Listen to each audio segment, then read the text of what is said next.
Jesus. Quero convidar os irmãos a abrir a Bíblia juntamente comigo no livro de Marcos.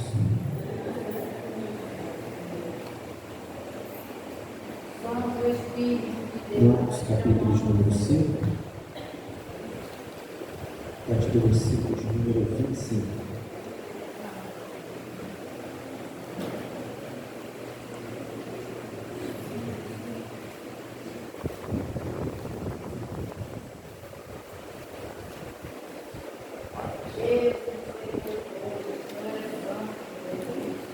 Marcos, capítulo de número 5, a partir do versículo de número 25 ao 27, que diz: Então, certa mulher, que havia 12 anos, tinha um fluxo de sangue, e que havia padecido muito, com muitos médicos, e despedindo tudo quanto tinha, nada aproveitando, isso antes indo a pior, ouvindo falar de Jesus, veio por detrás, entre a multidão, e tocou na sua veste, porque dizia: se tão somente tocar nas suas vestes, sararei.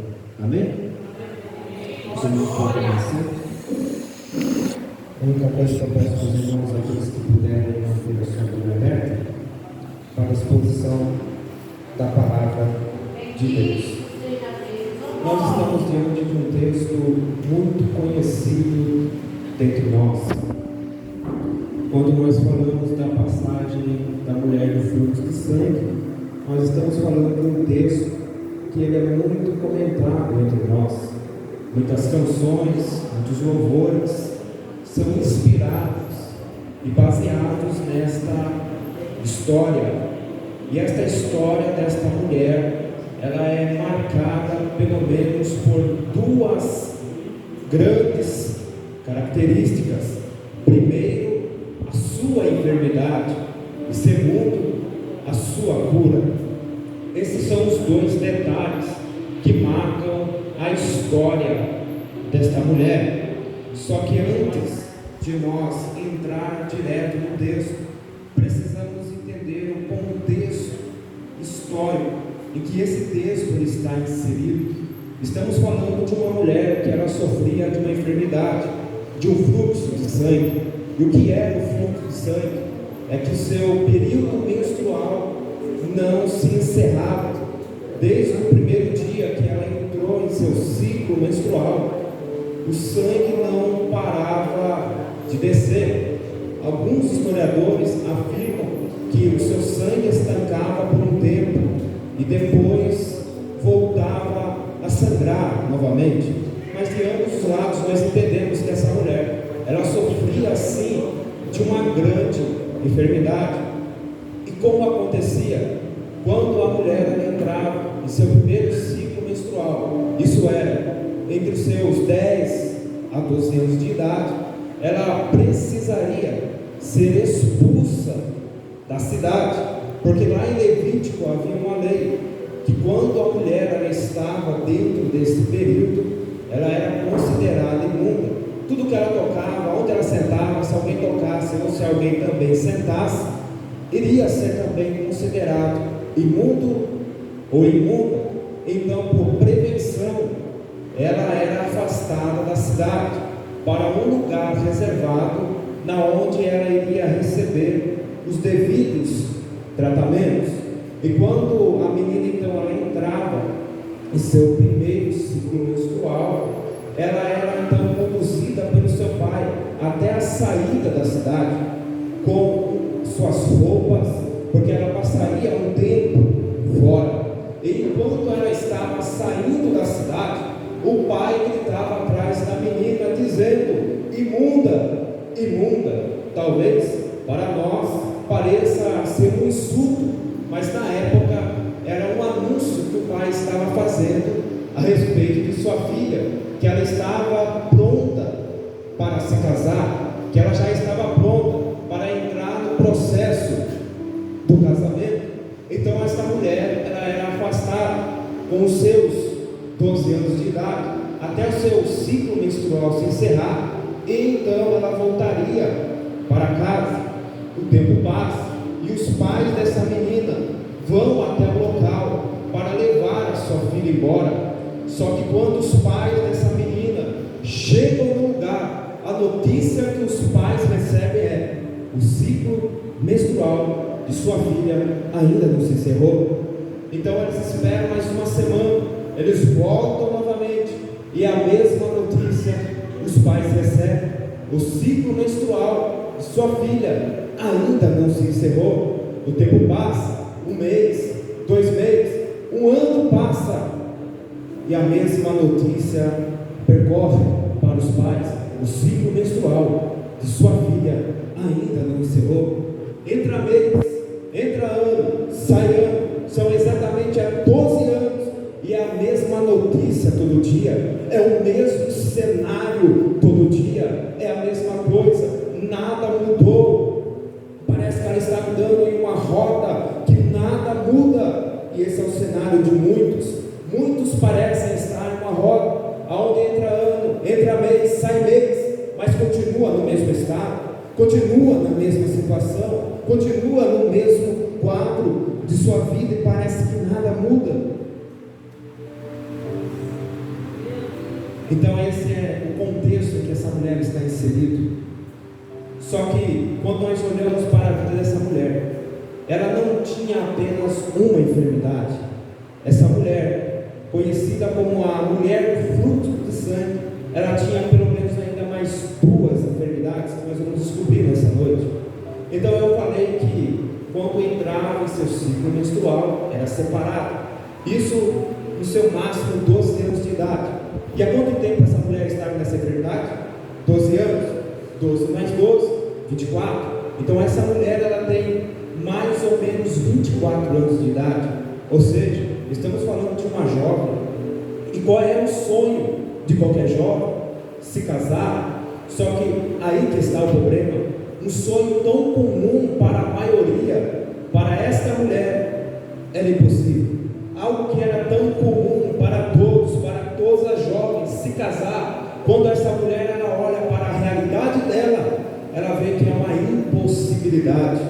E qual é o sonho de toda mulher que se casa? Ser mãe. Só que quando essa mulher, ela olha para a sua estrutura, ela vê que o sonho de ser mãe é impossível.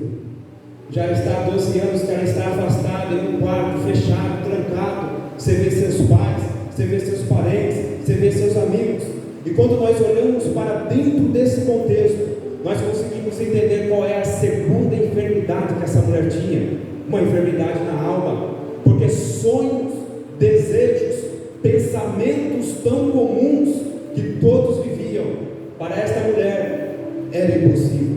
O que todo mundo vivia, para ela era impossível. Os seus sonhos, os seus projetos, era impossível diante do obstáculo que estava em sua frente. Então essa é a segunda enfermidade dessa mulher. Só que havia também uma terceira enfermidade dessa mulher, e para mim é a pior enfermidade que ela tinha.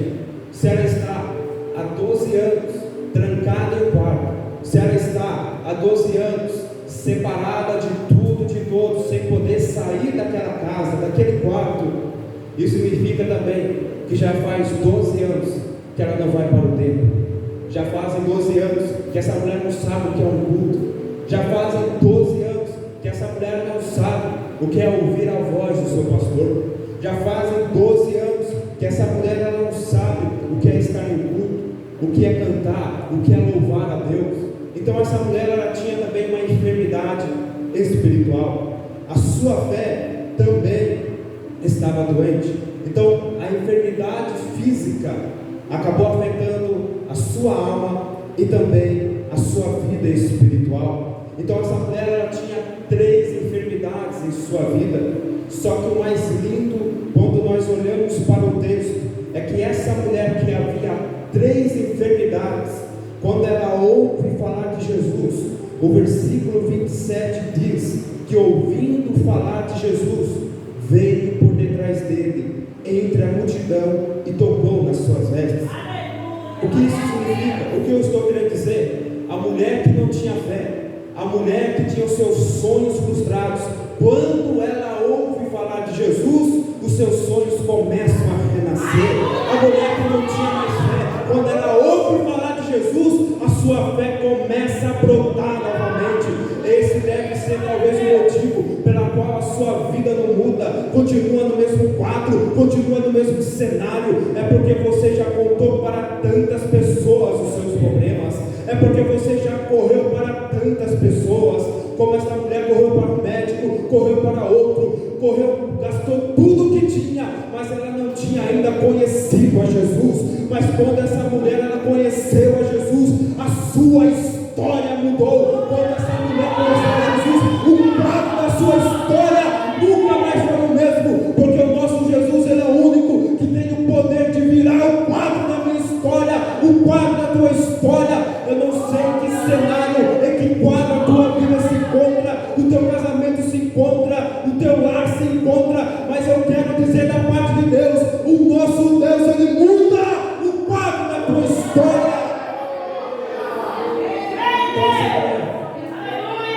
Quando ela conhece a Jesus, quando ela começa a ouvir falar de Jesus, essa mulher que não tinha sonhos, vivia trancada em seu quarto, começa a se movimentar. A sua vida parece começar a ter sentido, porque ela ouviu falar de Jesus. E o versículo de número 28 diz: porque dizia, se tão somente tocar nas suas vestes, sararei. O versículo de número 28, eu preciso muito da sua atenção, ainda mais do que você já está, porque o versículo de número 28 vai nos revelar uma grande lição da parte desta mulher. Quando nós olhamos para o versículo de número 28, nós vemos que o milagre desta mulher não nasce quando ela toca em Jesus. O milagre dessa mulher começa dentro de casa. O milagre dessa mulher começa a partir do momento que ela olha para dentro de si e alimenta a sua fé.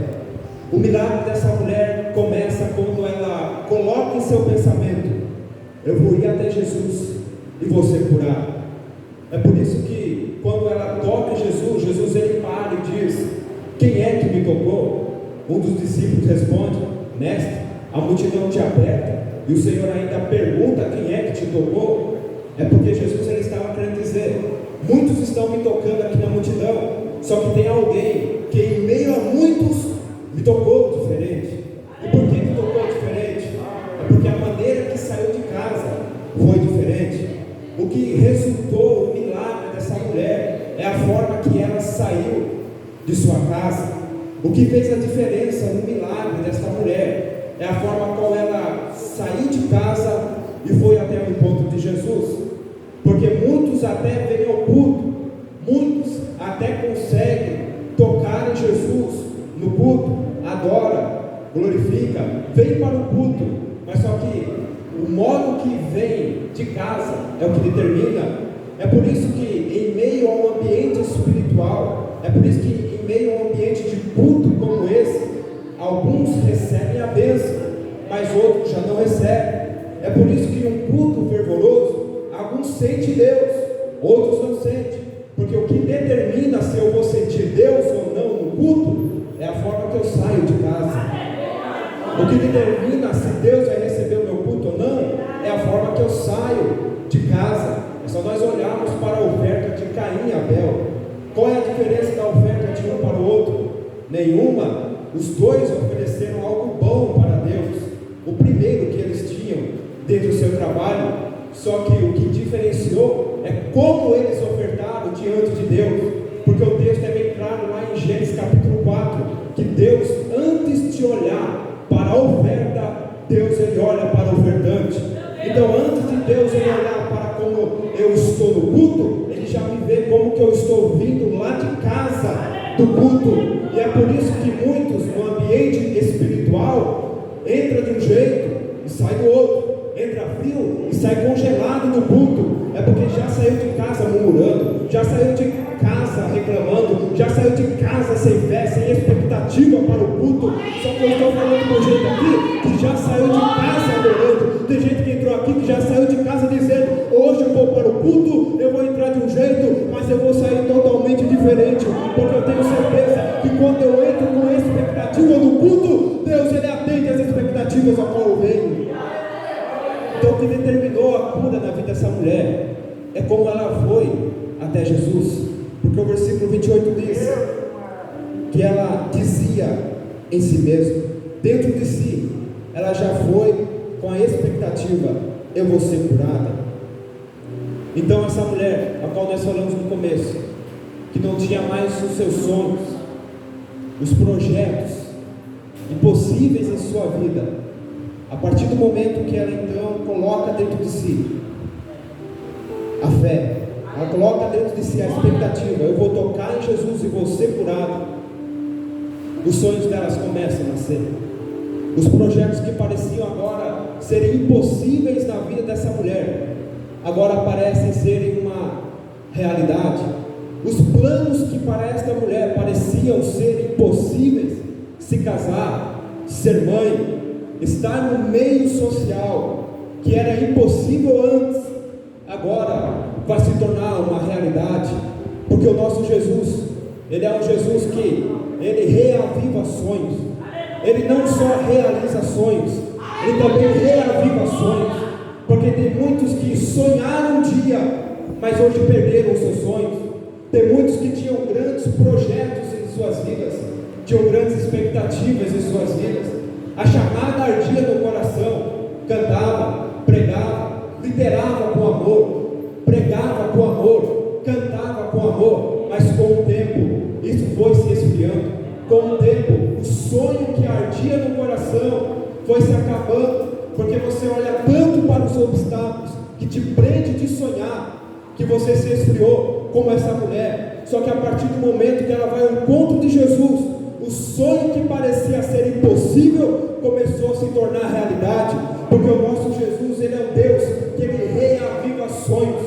Ele é um Deus que vai fazer o sonho voltar a viver novamente, porque tem muitos que entraram aqui nessa noite, que os seus sonhos se morreram, sonhos se acabaram, sonhos estão frustrados. O diabo está querendo colocar uma pedra em cima do seu sonho, o diabo está querendo colocar uma pedra em cima da sua chamada, Satanás está querendo colocar uma pedra em cima daquilo que Deus falou a teu respeito, dizendo: entrega, é melhor parar, é melhor desistir, é melhor voltar atrás. Só que é uma palavra de Deus sendo liberada no mundo espiritual para a tua alma. E se eu fosse você levantar a mão, porque há um peso de uma palavra aqui nesse momento. Tudo que o diabo queria te parar, tudo que Satanás queria era que você entregasse o cargo, que você entregasse a liderança, que você parasse de sonhar. Só que há um Deus aqui nessa noite, que marcou essa noite para te dizer: eu reavivo os sonhos, e na onde que o diabo pensou que ia te matar, eu, Senhor, reavivo os sonhos sobre a tua vida. Eu te convido a orar nesse momento. Você que ouviu essa palavra, feche os seus olhos. Senhor meu Deus, tua palavra foi pregada, e o Senhor falou conosco a respeito de reavivar sonhos. Só o Senhor sabe como esse meu irmão entrou, só o Senhor sabe como essa minha irmã que está aqui ouvindo essa palavra entrou. Talvez era alguém que cantava com fervor, pregava com fervor, te adorava com fervor, não via a hora do culto começar, não via a hora do culto se iniciar, tinha grandes sonhos, tinha grandes projetos em seu coração, só que com o tempo foi se esfriando. Com o tempo o diabo foi colocando uma pedra ali, uma pedra aqui, um obstáculo ali, foi ocupando tanto que os sonhos, os projetos foram deixados de lado. Mas nessa noite eu te peço, meu Deus, reaviva o sonho, reaviva a chamada que queimava um dia, mas parou. Reaviva, meu Deus, os sonhos, os projetos, o ministério que o Senhor, ó Pai, confiou. Não vão morrer, ainda estão de pé, porque o Senhor que começou a boa obra é fiel para concluir. É o que nós te pedimos em nome de Jesus. Amém.